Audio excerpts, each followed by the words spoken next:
Welcome everyone to Talking Textiles. I'm Kyle VanDamme, a member of the Marine Fabricators Association and owner of Marine Tops Unlimited. I am your host for today's discussion. The goal of this podcast is to get to know the wide variety of positions and markets that make the advanced textiles world turn. We will be talking to professionals in different roles throughout this series to help inspire the next generation of textile professionals and anyone interested in learning about others' journeys in the world of textiles. ATA offers advanced textiles content throughout the year, including the upcoming Women's in Textiles Summit, taking place February 12th through 14th in Phoenix, Arizona. Please visit textiles.org/events to learn more. On today's episode, we are live from the Advanced Textiles Expo and speaking with Johannes Lombard, Marketing Director of Canvas Designers, Jeff Newkirk, owner of Precision Custom Canvas, and Keith Purves, Business Development and Training for TriVantage. And now, let's talk textiles.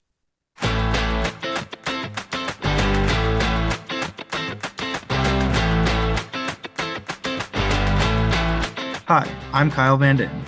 Today we're doing a live Talking Textiles at the Marine Fabricators Conference 2024 at St. Pete Beach, Florida. Our guests are Johannes Lombard, Jeff Newkirk, and Keith Purves. Welcome to the podcast. The first question I want to give to you guys is, how did you get into this industry? What was your entrance point? And give me kind of a history of how long you've been in it, your history, your longevity, or the ups, the downs, how you got to this point, basically. Start with you, Jeff. Okay, starting off, Jeff Newkirk, MFC. I am the owner of Precision Custom Canvas in St. Catharines, Ontario, Canada. As a sailor, I was recruited into the industry in 1997 by a local sailmaker. At that shop, obviously did sailmaking, and then we also did canvas work, Dodgers, Biminis, specializing in sailboats. And I worked there for 17 years. And then in 2014, I started my own company, Precision Custom Canvas, and we are celebrating our 10-year anniversary this year. So that was started out of my basement and single sewing machine, and adapted, various ping pong tables and things in order to make workspaces. Very rapidly expanded and grew, and now we are in a 5,000 square foot facility. I have a core of 4 employees year round, and we expand that to 6 or 7 employees through peak seasons and summertime.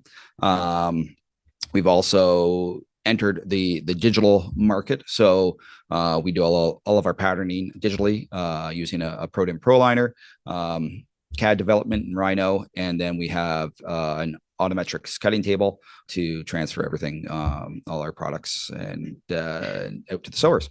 Awesome. Yep. You said you're just about 10 years in right now. Yep. Is what you're at, right? Cool. Keith, give me your kind of unique journey through this one. So I tell people all the time that I grew up in a canvas shop, and when I say that, I mean that very literally. My folks bought their first ever brand new boat in the mid 70s, and spent just about every nickel that they had on that new boat. And they went to the local trim shop to talk to them about having a custom cover made for the boat. When they got the price, my mom fell over and said, you know what, I know how to sew. Maybe I can do this myself. So my dad found an old Singer 111W in the newspaper for sale, and it was in bad shape, and he got it and fixed it up. Put it in the basement adjacent to the ping pong table in our basement. And my mom learned how to do canvas. When she did that, she found a passion for it, and she went back to the trim shop that she had bought the sombrella from. And she begged him for a job. He flatly refused, saying that they wouldn't hire anybody who didn't have experience. And she assured him that she did have experience, because lo and behold, she had made a boat cover. So she was very persistent, stuck with it. He finally hired her. She worked there for many years, and she would do side work on the weekends and in evenings just for friends and neighbors and stuff. And so I started pulling staples out of cushions when I was 5 years old. I'm sure violated all kinds of child labor laws, but it was that was my intro to the marine canvas industry. I learned how to sew on that same Singer 111W in the basement of my house where I grew up. And then in the summer times and stuff, my mom ended up going to work for various different shops. And in the 80s, she relocated to Florida, and she opened her own shop in Florida in 1987. When I was in school, I would work for her in the summer times as a kid. When I got out of school, I traveled around a little bit, wasn't really sure where I wanted to land or what I wanted to do. made my way back to Florida in the early 90s. And mom offered me a job, back at the shop. And I flatly told her that I would only work there until I found a real job. So I progressed in the canvas business, got involved with Marine Fabricators in the 90s, have been involved ever since. And in early 2000s, my wife and I took possession of the business. My mom had some health problems and had to step out of the business. Tammy and I ran the business for a number of years. We expanded and contracted our business with the ever-changing economy.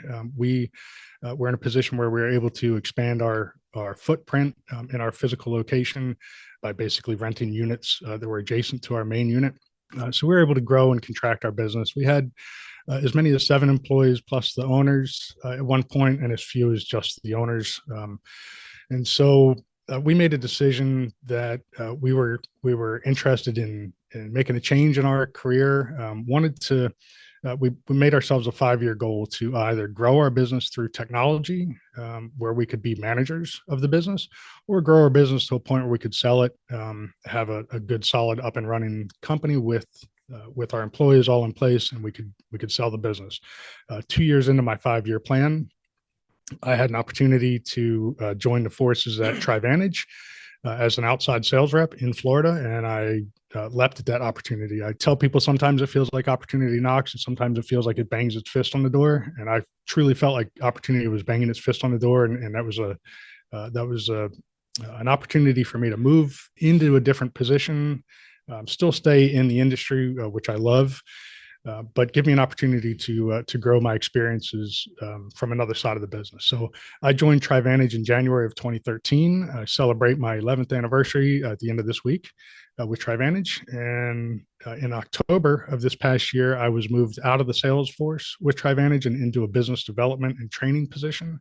And so I'm now responsible for identifying and bringing on new products to TriVantage, and then also to train both our staff, our inside sales team, our outside sales team, as well as our customers on new products and various things that TriVantage sells. Well, given your experience, that seems kind of like the perfect role for you, actually, over there. Yeah, that's I'm enjoying it. Yeah, that's like a no-brainer for you. Yeah.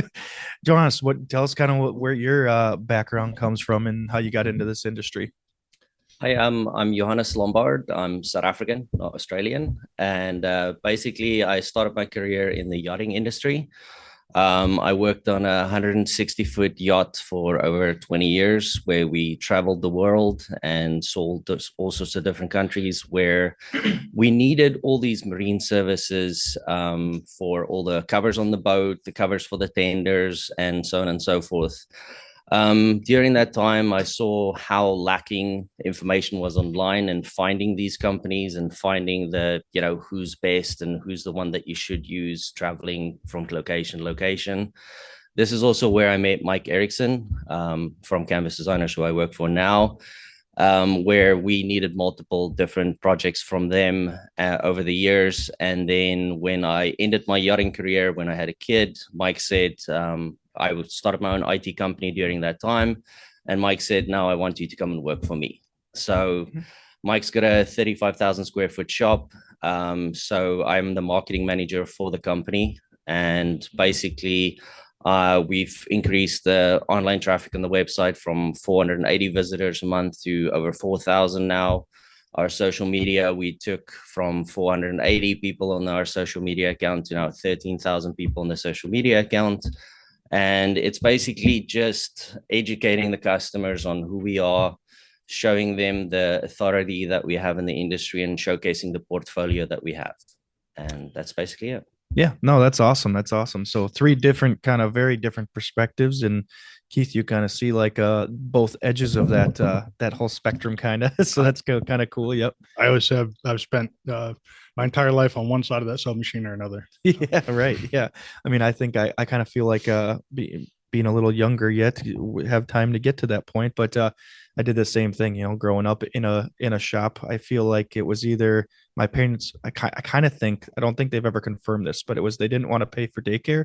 So they just sent me to the shop, and I was just scribbling all over stuff. There you go. When we moved our shop about 5-6 years ago, we took a lot of stuff apart, and there was this all kinds of things. I was just writing on the legs of tables and stuff, and it was gibberish. It didn't make sense, but still, most of what I say is still like that, but that's okay. So I want to touch on a topic that has been a really popular one. It's kind of we almost like to all put it in the rear view, but it's still a good topic because of other things can be similar to a pandemic. So how has, your guys' businesses changed? How has, sales or, some of the different things you guys have done at TriVantage? How did the pandemic, the whole coronavirus thing change, things for you guys? So give me that kind of synopsis, how that all of a sudden hit you like a ton of bricks, and, what you guys did to overcome that. And are you better from it? Are you worse from it now? Kind of give me that whole thing there. I guess from the precision canvas standpoint, we pivoted aggressively quickly and switched to making PPE. So what that did for me was a whole different management perspective. Usually we work on on individual projects, larger boats, projects, there's one or two, sometimes three projects overlapping at the same time, but just slowly, but going out in a kind of regular schedule. And then we evolved into a shipping company. We were producing masks, face shields, isolation gowns, and I was prepping and making sure that, we had, 10 different shipments going out every day. Sure.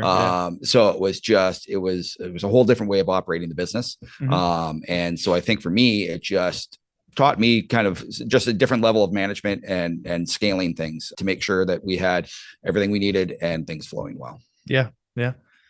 So from my perspective at TriVantage, in March of 2020, we all decided that the world was coming to an end, and that everything came to a grinding halt, including our business. As Jeff said, a lot of our customers pivoted to making PPE equipment, and come about June, we quickly realized that although the world definitely was coming to an end, the homeowners and boat owners out there in the world decided that they were spending so much time at home, and they had all this free time because they weren't traveling to work, and they decided that leisure activities were the way to go for them. So they started expanding their outdoor living areas, bought every boat that they could possibly find. We all saw examples of boat yards that months before had been full of boats. All of a sudden, they just had no boats. Just no boats, just No blocks boats to and sell. empty trailers. Yep. And so consequently, our business exploded with demand for all the outdoor fabrics that we sell in the various markets. And so, saying feast or famine is one thing, but it literally was that while production had ground to a halt on many of the manufacturer side because of uncertainties in the economy, once the fabricators and consumers started realizing that they were going to spend a lot of time outside, wanted to, again, expand on those opportunities that they had, fabric just started flying off the shelf. And much like many other suppliers, we found ourselves in a situation where we couldn't satisfy the needs of the consumers, and that created more problems, because when somebody called up and said, "Hey, I need 10 yards of this," and they were told, "Well, let me see what I have," it was the first time in their lives that they'd ever tried to order some fabric from a supplier, and only to find out that they may or may not be able to get it. Right. That caused a lot of panic in the industry, and then people would call up and say, "Let me get a roll of this umbrella or a roll of fabric," and they would be told, "Well, let me see what we have," and it created so much fear in the industry that they would say, "You know what, send me 5 rolls of fabric." So it just exaggerated itself. The entire problem, the entire inventory issue and supply chain issues that we had was just exaggerated by that fear of not being able to get it next time they called. So people would order extra, and that of course amplified everything. That's kind of like the whole the toilet paper thing that Yeah. happened then. Is just some people still have toilet paper from the COVID That's pandemic that exactly they're right. still using at home, That's where exactly they right. went and just bought carts full. Yeah.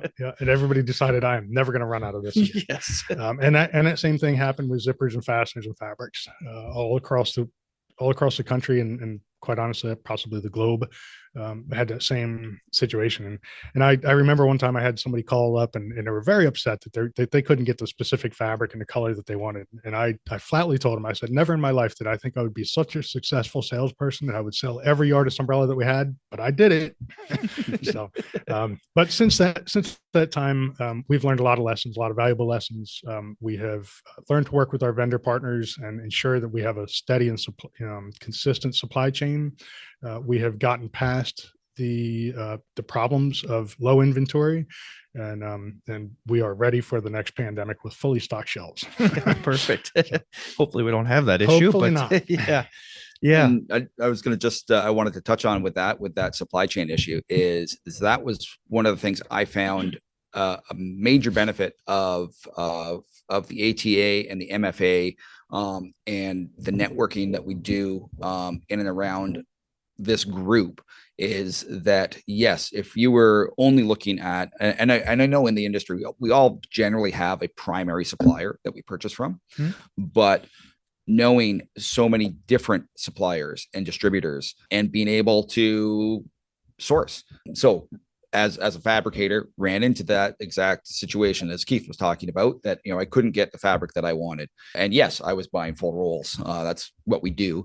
And I would pivot if I couldn't get it. I'm in Ontario. I have my primary suppliers in Ontario, but I looked to, the kind of 4 or 5 US based suppliers that I can get product from.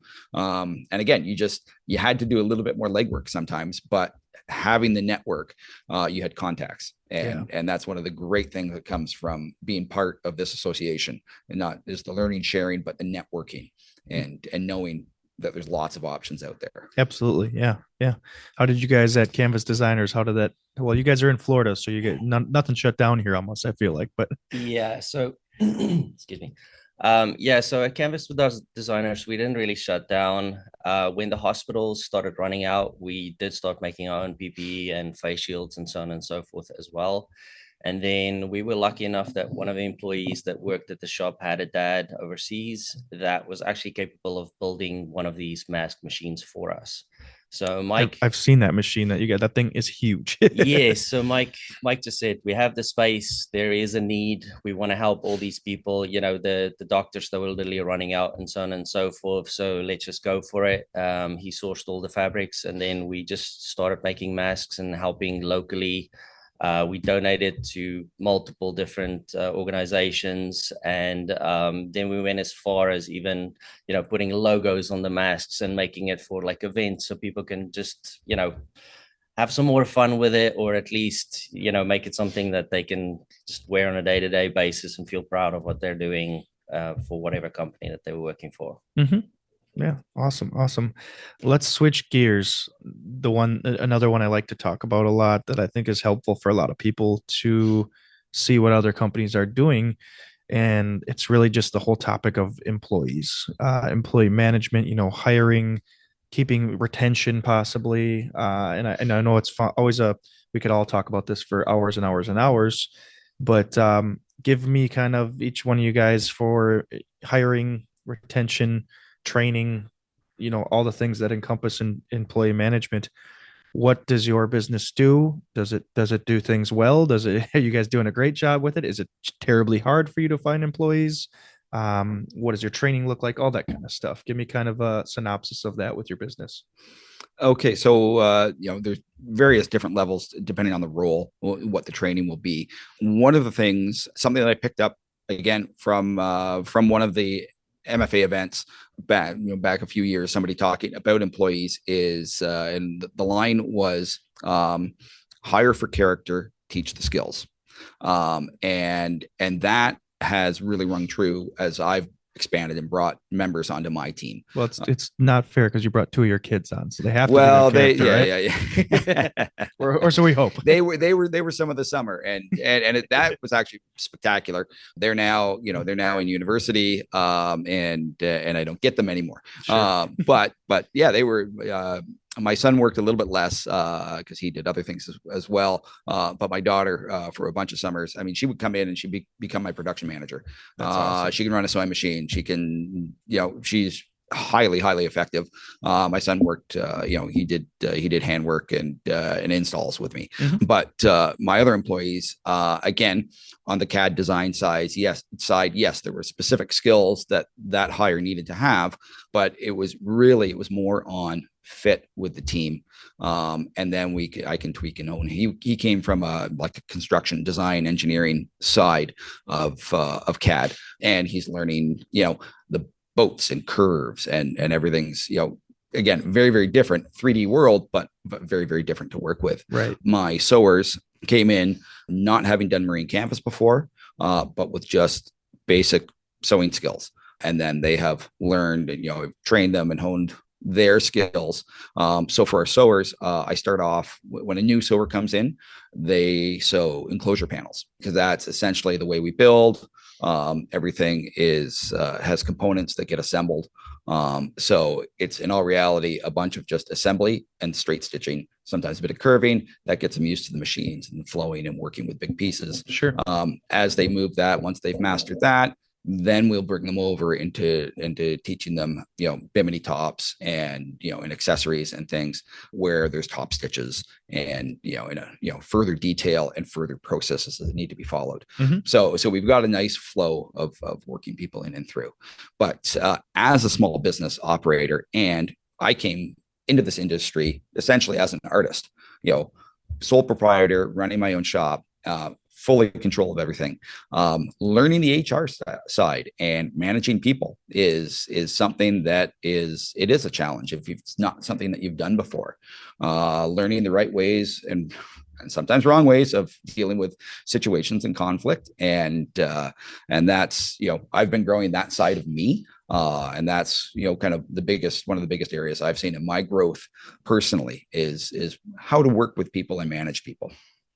Yeah, no, that makes sense. That's I think a lot of us, especially if you come from a grow up in a business or start a business, a lot of us know how to work in the business, but then, working on the business and owning and being a business owner, and all of a sudden we're doing the taxes, we're doing all the paperwork, doing this, that, and the other thing.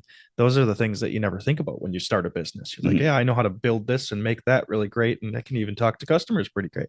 But once you have to start doing a lot of that kind of stuff, it's like, oh man, this isn't fun. I don't want to do this, but just something you got to do. Yeah. It's funny that you guys mentioned that because we always talk about the fact that this industry is chock full of amazing artisans and craftspeople with very little business experience. Mhm. So it's a delicate balance as an owner to be able to manage both sides of that business, and it's not something that comes easily. And I think that that's one of the reasons why at these MFA events that we're at today or this week, we always try to focus not just on one or the other, but a nice combination of both skill sets, in the trade as a craftsman, and then also some business related events, because that is a very important side of the business. So, as a sales rep with Trivantage, visiting with customers of all different sizes and types, virtually every shop that I walked into, I always got the same question. First question: do you know any sewers? Do you know any installers? Do you know any welders? And I always used to tell people, look, if I was out here selling sewers, I'd be driving a Cadillac, not a Camry. Okay. Because every shop has the same problem. It is a problem within our industry to find qualified help. And unfortunately, I think you can follow that line back to our education system. A number of years ago, they took all the hands-on trade skills out of our education system, out of our traditional high schools. When I was in high school, we were required to take wood shop. We were also required to take home ec. And so, there was football players sitting behind a sewing machine, and there was cheerleaders standing behind a table saw. And so not that they were being taught how to be a professional with that, but it at least gave them an opportunity of what things look like when they build with their own hands, when they have developed that skill set. Today's kids, my children who are in their 20s, they never had that experience. Any kind of hands-on experience that they got, whether that was cooking and cleaning and sewing, or hammering a nail or thrusting a shovel down into the dirt, that all came at home. And kids who don't have that experience in home life, they unfortunately are never really exposed to that. And I think that that's part of the reason why we've seen such a decline in skilled labor. And if we could figure that out as an organization, as an industry, I think it would be the biggest benefit that we could offer to the industry itself and to our members, to help them find qualified help. And I love what Jeff just said about you hire for character and you teach the skill set. And I think that that's really important. Some people overlook the fact that even if they can't hire a skilled sewer or a skilled fabricator, they can hire somebody with a little bit of common sense and a good work ethic, and they can teach the other sets.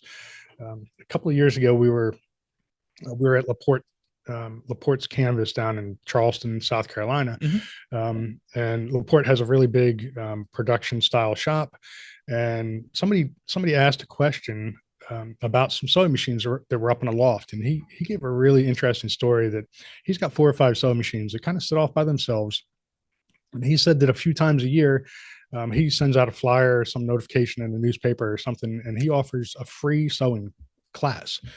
It's like a 2-day class, a couple hours at a time. People come in from, throughout the community. He gives them free materials that are scraps. He has one of his head sewers spend a little bit of time with them.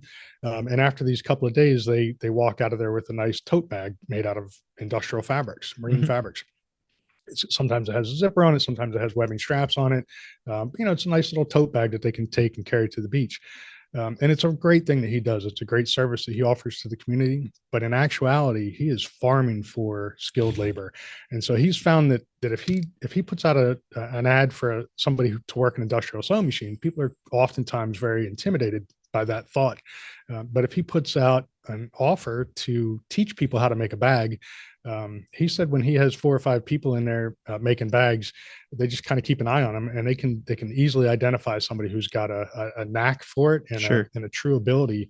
And he said he's hired 5 or 6 people out of that program over the past few years. And I just thought that was brilliant. So not only is he giving back to the community, he's found a use for his scrap material, but he's also found a great opportunity or great option to find somebody with that hidden talent or that hidden skill set that otherwise would have gone unnoticed. That's funny. I think before the MFA even started, I may have found my one big thing that I just came for. That maybe is what I need to do. Yeah. It's funny because I was at that show and I don't remember him talking about that. I don't think it wasn't a part of his regular tour or presentation that they gave. But, okay. The group that I was with, somebody said, "Hey, what are those sewing machines up on that?" Because it was kind of up in a loft, sort of in an out of the way place. It almost looked they were there for storage, but they were spread out, like every 3 foot or something. Mm-hmm. And so when somebody asked, he kind of just talked about it just nonchalantly, but that was a big takeaway that I got from that. From that, that's a great idea. Yeah, you invite them in instead of, like you said, have that sort of scared about the industrial sewing machine. Because I remember the first time I did the same thing in high school. I took home ec, didn't have to. I think it was actually middle school, and I remember we sewed like a pillow, and I made like a basketball or something out of some fluffy material. And I brought it in and I'm like, "Oh, Dad, I can sew now, whatever." And I'm like 12, 14, something, I don't know. And he's like, "Well, let's sit behind our console here, our 206. And I remember the first time, with a clutch machine, I was just like, "Whoa, my fingers are also here. That's good." I was just not used to that thing, just eating up the material and going 0 to 100. Yeah. So now pretty much all of our machines, really, I guess all of them are servo motors, and they just needle positioning. So now actually sewing machines I would say should be much less scary for folks just stepping into them for the first time, because they are a lot more controllable, and it's a lot harder to go right over your fingers, which does happen still sometimes. So and the servo motors make it really, really, you can, if you've got a new sewer, you can turn the machine down. So so they can't, even if they pound the pedal, that it's running a little slower. Yep. We do that even just for our experienced sewers. And when we're sewing our upholstery stuff, our machines are turned much more, down way further than speed wise than our cockpit cover machine that we have. Basically, just got to remember to turn them back up. I was doing something around one of my machines and I went, like, it was our primary. I'm like, why is this? I stepped on it, then I was sewing and I was doing something that I could, do a good blast along. I'm like, this thing's not going. I look down, I'm like, oh, this is still, how long has this thing been turned down for? I'm like, okay, we are losing. No wonder our production has gone down. Yeah, so I completely agree with what everybody else was saying. At the moment, I think we're at 45 employees. The nice thing about that is we've got a little bit of a generational thing going on, where we have people that are, on the older side. And when we do get new employees coming in that we reach them from social media, all the local universities and so on and so forth, or just employees knowing other people that are looking for work. We can have the older side then, train these people with no experience and train them in the way that we want things done.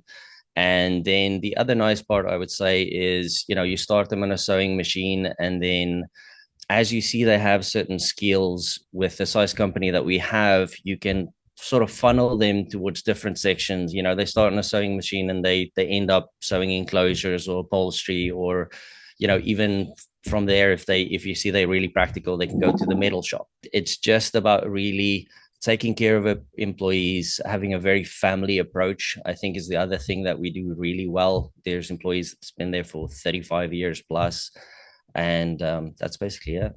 Yeah, we have that same thing at our shop. Our challenge right now is we had a full-time sewer who was with us for 35 years until she retired.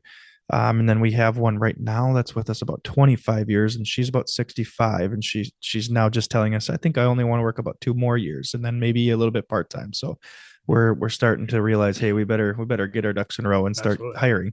And we have a second sewer right now because the other one had left. But so that one I mentioned that's with us, that's 65, is our head sewer or main sewer. And then we have another one that we did put an ad out as we started growing right after the pandemic, and we brought her in. Weird story. She is a Spitfire. I could talk for an hour just about her, but she is like 67, 8 now. Wow. And she started probably with us at about 65. She came in responding to an ad. She brought her grandchildren in after they were at the local pool in town, and she was in a bathing suit, sat on our sewing chair, got it all wet, and it was just like, who is this lady? I was like, what is going on right now? And all of a sudden, we do things really informal. We're not like, hey, give me your social security number, all that kind of. I mean, I'm sure we get that too, but my dad likes to just do a sewing test. He'll just basically put some things in, hey, make like 2 main bodies and a little part of a mini cover that's about 3 feet long. And here, sew this together, put some webbing on it, put some binding on it. Pretty simple. That's about all we do. And right from there, first of all, if it takes the person, an hour or 2 to do it, that's probably not the person for you. But if it starts to look pretty good, we make them do a top stitch, a couple different kind of stitches, and they're kind of pretty good with it, or even close to pretty good. We know that this is someone we got here. And anyways, she did a real nice job, and we brought her in, and it's been great. She's great for our team and everything. But I just remember they say don't judge a book by its cover, and I was definitely judging this book by its cover. I was just like, who comes in, not that she only had a bathing suit on, but she had just been at the pool and she was still wet, and when she left, the whole chair was soaking wet. So it's just really kind of a funny thing. But it worked out really well for us. And I think one of the cool things about our industries, like you mentioned, is I think a lot of our shops have that family feel, and a lot of them start as, or still are, a lot of family, And my dad is, we jokingly call him semi-retired, but he's down in Florida for about 3 months during the year with my mom now, who did retire from doing daycare out of their house. And then they come back and they're there for our busy time. So it works out really good. We don't have another employee when we don't need them. So they're like a built-in seasonal employee. And my mom works back at the shop now too. So I'm doing, we call her our cutting table, jokingly.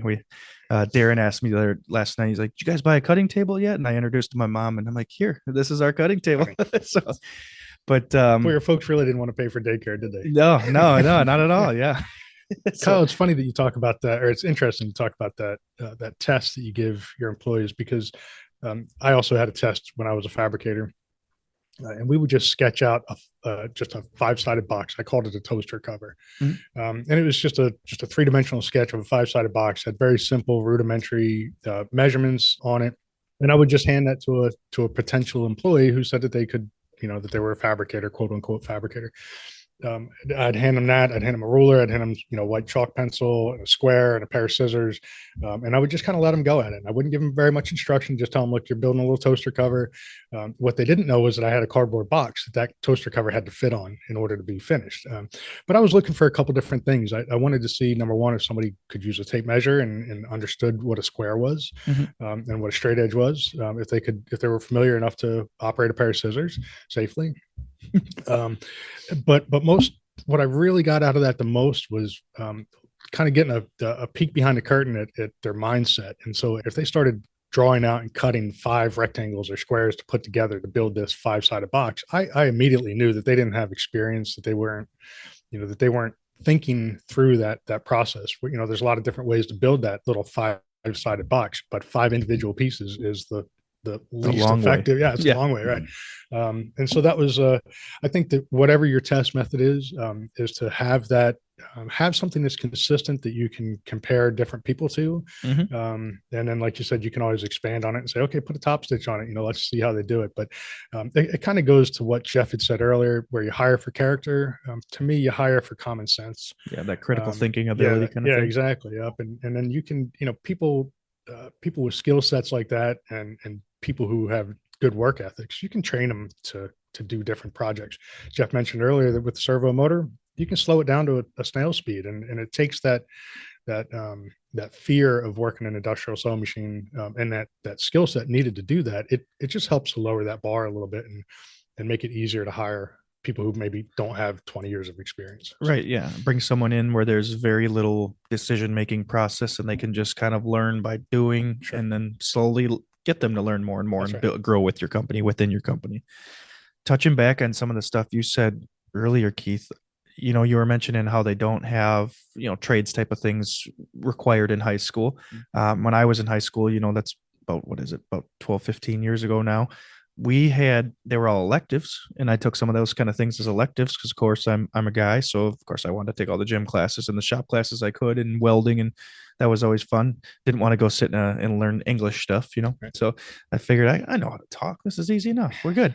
Didn't want to learn didn't want to learn calculus. I haven't used that in a long time, since high school. But anyways, so I did some of that kind of stuff, but none of it was required. And I think they're moving further and further from it. And, you can see schools not even doing things like outside of what would be good for our industry, personal finance type of thing, and typing. Another big thing that I see sort of in society is there started to be such a big push for, maybe 30 years ago, it was like, if you didn't get a high school diploma, people kind of were like, oh, you didn't get a high school diploma, you didn't graduate, and now it has progressed to, I think for a while, if you didn't go to 4-year school and get a bachelor's degree, it went past an associate's degree or a technical diploma type of thing. And it was almost like, oh, where are you going to college after high school? It was just expected of everyone almost. Sure. So that's why I think it kind of got so washed out. And so many people had went to school not knowing what they were. I coach at a college, and I coached at a high school for a long time. So I kind of see this firsthand. So many kids just went to a school. I'm not really sure what I'm going. I think I want to, work in the trades. I'm going to go back and learn something different, or I'm going to do something different. It's just, they waste all this money and they waste all this time going to school. And I'm not knocking 4-year schools. There's a lot of need for that, but it just, for the people that really want to go that way, or sort of, that's kind of your best route. Like that's the style of person you are. You should be an accountant, or you should be, working in the business field. That's for you. But there's some people that are just great with working with their hands, and that, that's a lot of us. We learn, we know how to build things. We're sort of artisans, and know all that kind of stuff. So yeah, it's interesting. I think the trade schools, where it seems like maybe they're making a little bit of a rebound now, but the trades were a dying field. And I think the sewing kind of trade is very much at the top of that dying field list, unfortunately.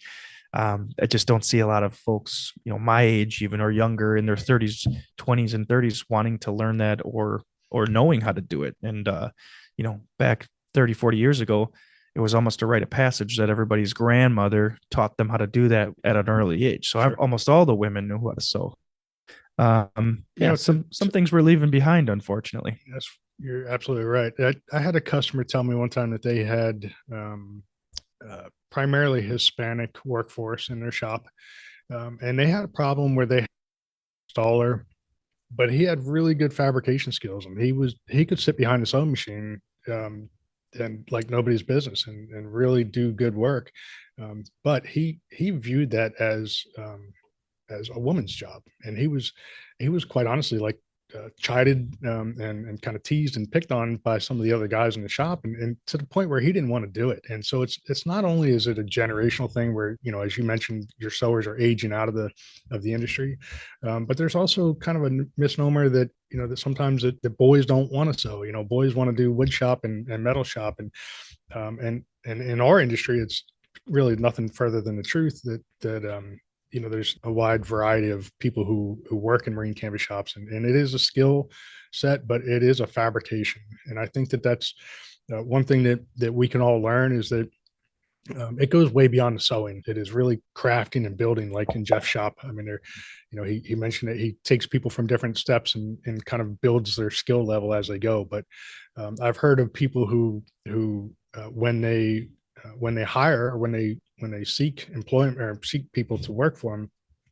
they don't put in the ad that it's an industrial sewing position. They just say industrial equipment or a machine operator. They don't necessarily say a sewing machine operator. And then when they get qualified applicants, they come in and they go, well, what kind of machine am I working on? And they point to the sewing machine, and people are like, I don't know how to sew. And they go, that's okay. We'll teach you how to sew. A lot of us didn't at one point either. That's right. That's right. Yeah. Everybody sewed their fingers together a couple of times, and that's how you learn. But I think our industry needs to learn how to get a little more creative with how we approach that subject, because it is such a dire need for this industry to hire people and to have qualified help. It goes back to, if you can only do so much. If you've got a 2-man shop, you're only going to put out X number of jobs per week. If you've got a 5-man shop, you can put out more. But if you had a 10-man shop, you could put out even more. And so, or a 45-man shop. 45-man shop. Rarely do we hear about people in this industry who are lacking for work. They almost always have a 6 to 8, 12-week backlog. And if they and that's with doing no advertising and no outside, they're not looking for work. They almost shy away from it. Their phone rings, they're almost like afraid to answer the phone because they just can't take on more work. So, right. If together collectively, if we can help to find a solution to the labor issue, I think it would grow our business exponentially. Yeah, I think you're big time right about it on that. It's just, and I think a lot of that, like you said, we got to get more creative and find ways to do that. It's a great topic for our group, you know, during some of these type of things. But I think part of that stems from just this industry is we're behind the times in technology as an industry. You know, Yep. some of us are jumping on board with that, and not that that's necessarily the end all be all thing. Obviously, everybody can make great products without using technology. We did it for a long time. We're into, you know, using all the technology type of stuff. And now I cannot imagine rolling out my paper and cutting off that and taping it onto a boat anymore. I wouldn't want to do that anymore. I'm not interested in that anymore. But yeah, I think it's a little bit, our industry is old school. Our industry is, you know, I don't walk around and see a lot of folks in their 30s and younger than me in their 20s at this show. Because it's an aging industry. So that's always kind of one of the problems we face too.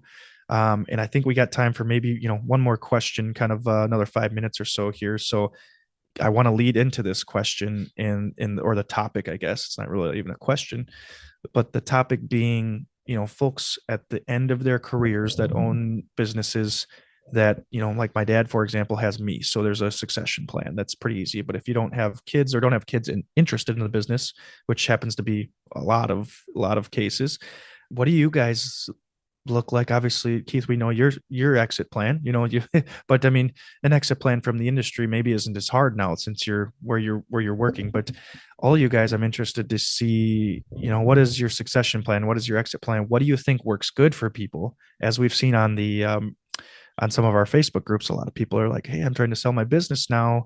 You know, what do you think? And it's just a lot of people are like, you can't just sell it to someone. You, at best, you're going to have to work there 3, 4, 5 years. Because nobody can, you know, this isn't a Pizza Hut where any of us here can come in and buy a Pizza Hut franchise and be like, okay, we make pizzas. We got to make good pizzas. We got to make them fast. How hard can this be? We can figure this out. But if I, someone from the other conference that's here for, I'm not sure what, if I said, hey, you want to buy my canvas shop? They're going to be like, well, I don't know how to do any of that. That sounds, I can't do any of that. What do you mean? You gave an excellent example of, in order to sell your business, of kind of things you need to do, which is standard operating procedures. Mm-hmm. You need to have everything needs to be standardized and systemized, because then you're selling a process. With minimal outlay, somebody can go and buy a sewing machine and start in their basement and start a shop. They don't need to buy a shop. They don't need to buy a business. It's actually not a difficult industry to get started in. As we said, there's lots of work. But if you want to sell a business, you have to plan that. I'm already planning it, and I'm not looking to sell or retire for quite some time, but I need to have the people in place and the systems all in place so that I become redundant. Mm-hmm. While I own the company, I need to pull out and it can operate without my input. Then it has value. Right. Otherwise, it's a collection of people, it's a collection of machines, and you're just partying it out. And partying it out. Most of your business is between our two ears, right? You know, it's like that's the knowledge base there. So, I'll go back to use that Pizza Hut example. If you were to buy a Pizza Hut, they give you if you're going to make a pepperoni pizza, this is about how many pepperonis we're going to do. This is that's a recipe. There's a whole handbook, a guide on how to do this. There's a guide on pricing. There's, that's not just like a pizza company. That's a little bit harder. So, but still doable, still way more doable than if you did go buy Bob's Pizza Company in place and he's just walking away from it. Still very doable, more than our type of businesses. So just interested to see your guys' take on something like that too. So interesting that you brought that subject up. Last week, I was asked to speak at a session at the NECPA up in Rhode Island. It was much colder than it is here in St. Pete this week. Thankfully, I'm back home. But the topic was on business succession and business transitioning. We had a small group of panelists and talked at it from different angles. One person talked about the fact that they recently bought a business. One person was there that was a business broker and talked about some of the ins and outs of the deals and how to sort of look at it from a business side of point of view. And then I talked about it from my experiences, both with the family transition of the business and then with us, my wife and I selling the business and moving on to a different side of the industry. But one thing that I've learned over the last 10 years working with fabricators throughout the state of Florida is that it's really easy to sell your business. All you have to do is build it to a point where you can walk away and take a 2-week vacation. And if you come back and the wheels are still on the bus, you've got a sellable business. Mm-hmm. But if you can't walk away for 2 weeks, to Jeff's point, if you can't walk away for 2 weeks or 2 days or even 2 hours without coming back and finding something on fire, then unfortunately you don't have a business for sale. You have a job for sale. And there's not very many people that want to buy your job. Jobs are much harder to sell than businesses are. So to your point about the Pizza Hut analogy, having processes in place, having the right people in the right places who can do the work and who can think independently and can manage that side of the business, that is key to having a business that is easily sellable. And so you're right. You could hire or you could talk to somebody from the convention next door and say, hey, do you want to buy my canvas shop? And they might look at you like, I have no idea what a canvas shop even is. But if you can show them that like Jeff is working towards, if you can show them like, here's the projects that we do, here are the steps that we take to do it. And here are the people who are trained to do this. And here's the training program that we use for those, for new employees. Now, all of a sudden you're getting much closer to having a business for. Right. Yeah. Yeah, so this is a very in topic, and this is actually exactly what we're doing right now at Canvas Designers. That's why Mike is sending his kids to MFA, so that the new generation can start getting their foot in the door and really learning, everything that they should know about the industry, connecting with the correct people here, and just getting a new perspective of just not being at the shop, but also the overseeing processes that needs to happen. Another thing that we're doing a lot of now is implementing a lot of digital processes, anywhere from, the social media side of it or the website side of it to the employees having an app on their phones that when they're doing projects, what are the issues that you had while you did this project, taking photos of it, taking videos of it, noting down so that if a new employee starts, that they can actually look at that and learn from that. There's a lot of things that I feel that every business should be doing so that they can build that audience as well, that they can, if they have to move, they were renting a shop over here and they had to move 5 miles, they can just take that with the customer. Doesn't need to know where the location is, they can just move them. And that's why I think that social media and all these other things are such a great tool to then just keep, hey, we moved, you just educate the customer and you send out a good email list and off you go. I agree. And I think like a lot of these topics, especially this one too, we could sit here and talk for hours on and a lot of people we could just out in the hallway that are here for this conference too. We could bring them in. We could bring people in that are not at this conference and talk about this too. So unfortunately though, we only get about an hour to condense our topics and our fun talking to each other. So I do want to thank you guys for coming on over and volunteering your time to sit with me and talk and be on the podcast. So thanks a lot, guys. And yeah, that's all we have. All right. Thanks, Kyle. Thanks, Kyle. Thank you, Kyle. Glad to be here. Thank you for joining us for this episode of ATA Talking Textiles. ATA is a not-for-profit association representing the international specialty fabrics marketplace. Learn more about events, workshops, and webinars that ATA hosts throughout the year at textiles.org/events.